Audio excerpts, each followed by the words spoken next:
Hello, fellow Padawans. Thank you for joining me today to discuss CET templates. Yes, everything is Star Wars themes. This is not meant to confuse you. It's only meant to demonstrate that everything we do in CET can be done with anything, whether it's for furniture here on planet Earth or for droids in a galaxy far, far away. Having a template drawing will help you get to your end goal faster by removing the need for repetitive production work. We're going to talk through all these items listed here and demonstrate how they can be applied to your template drawing. So, first things first, what exactly is a template drawing? Simply put, a template drawing contains settings and standards, and it'll use the Force to make you do a save as before you close, so you don't overwrite anything.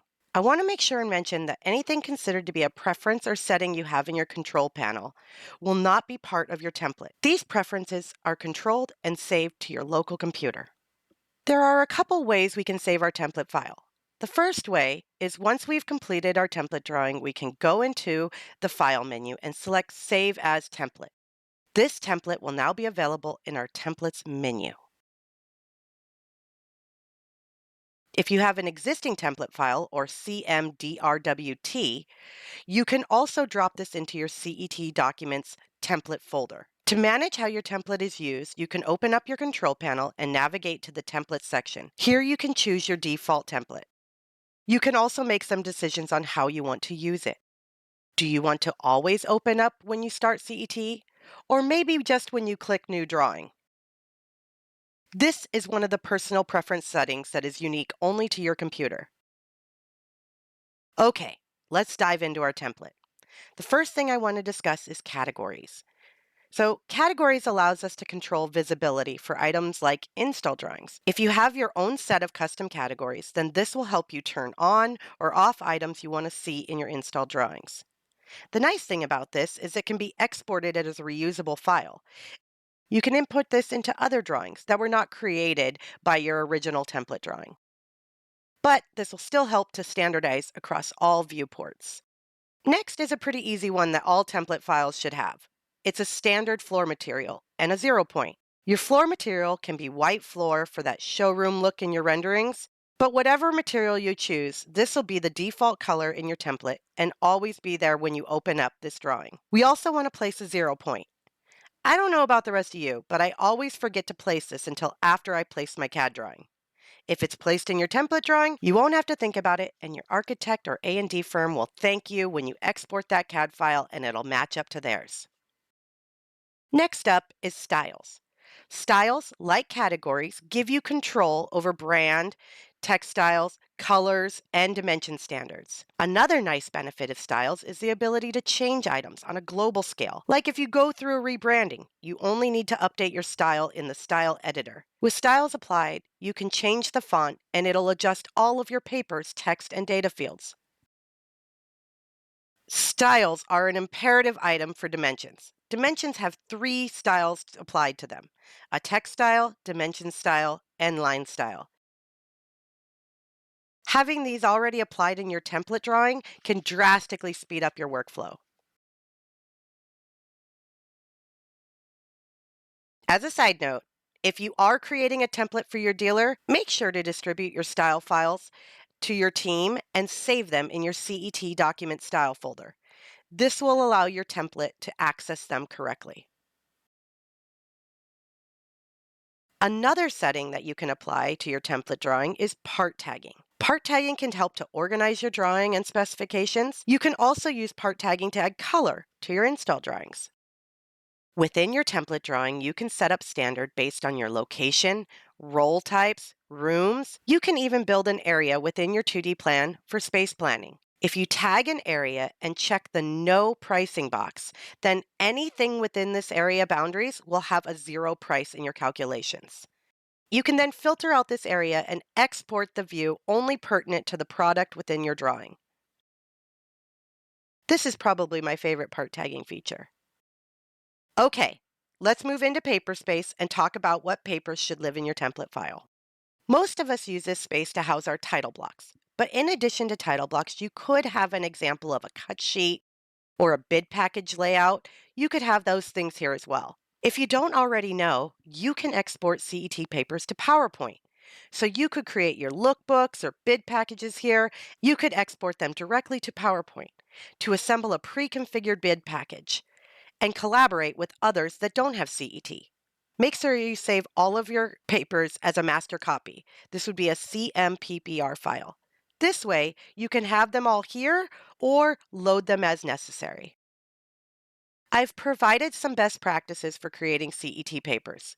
These are all tips I've learned that will save you time on the back end when creating deliverables. All right, let's navigate to your calculations. In your template drawing, you can always set your columns and grouping in your main view, and you can save it as your default. But did you know you can save additional article views in your template? I recommend saving a few different ones that have particular columns turned on or off, maybe some grouping set up by part tagging. We could also apply that special no pricing filter ahead of time so you don't have to waste your time organizing mid-project. This way you can see and export whatever your preferences have been set up to. All right, that was quick and easy. Now let's venture into another realm. I bet you didn't know you could apply template settings in PhotoLab. If you are one of those who struggle with getting that lighting and rendering just right, you can create thumbnails in PhotoLab that do all the hard work for you.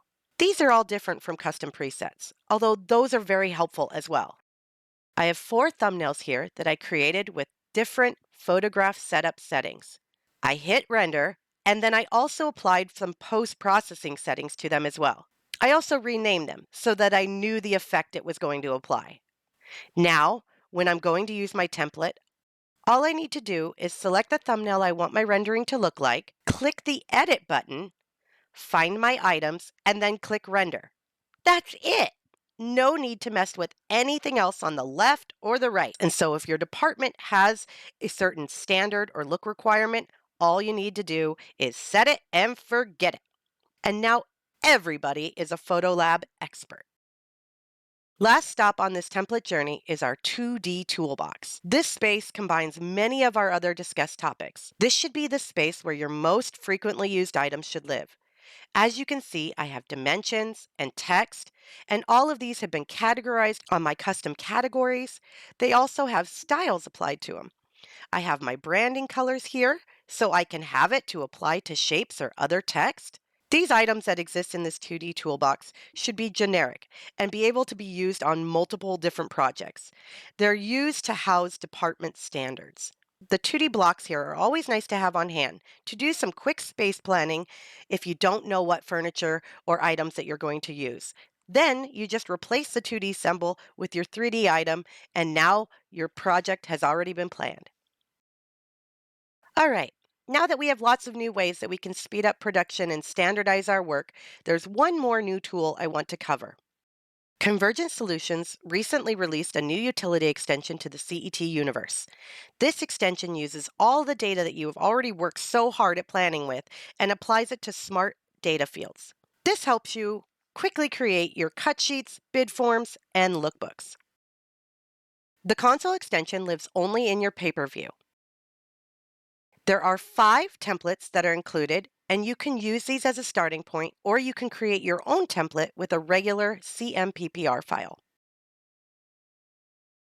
We have multiple smart data fields that access the information in your calculation data, as well as the materials and options that you've applied. Each of these data fields can be formatted with your own personal styles. Once you have your data fields placed, you can save this as your own console template. With your paper selected, there are 3 methods to populate your paper. For this one, let's select fill paper with lasso. Find the area you want to draw the lasso around, and depending on your layout, you have the option of removing duplicates. This will ignore part numbers that are the same and have the same options. The paper will now fill in the details of the area you selected. The 2D field will zoom into your area and default to a 1/4 inch scale.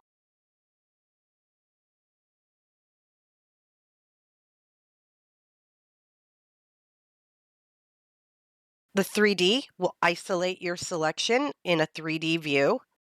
By checking the Isolate checkbox, you can see the other items around it. With the 3D render field, you also have a handful of rendering options, including contour or high quality render. You can also choose to replace the image with your own JPEG if you choose. The other calculation fields will grab your data from your calculation dialog. In the property box, you can change what data is currently being shown. Right now we have a description, but we could change this to a part number or the list price. You can also use the calculation data field to show part tagging categories. Basically anything that's in calculation, you can choose to automate that being shown. The material swatch field will pull in the finished swatches that have been applied to an item.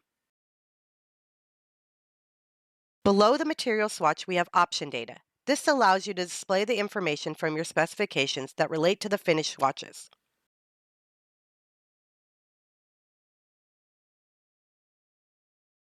Console templates also work with all of the standard CET paper tools, including images, text, view clips. This way you can create a completely customized paper that matches your brand. At the end of the day, Console allows you to leverage and automate the existing data to save you from wasting time on tedious production work. Now you have more time to get back to the things that are important, like design. Thanks for taking this journey with me. If you want to learn more about Console or follow me on any of my socials, check them out. And as I always say, have fun being creative.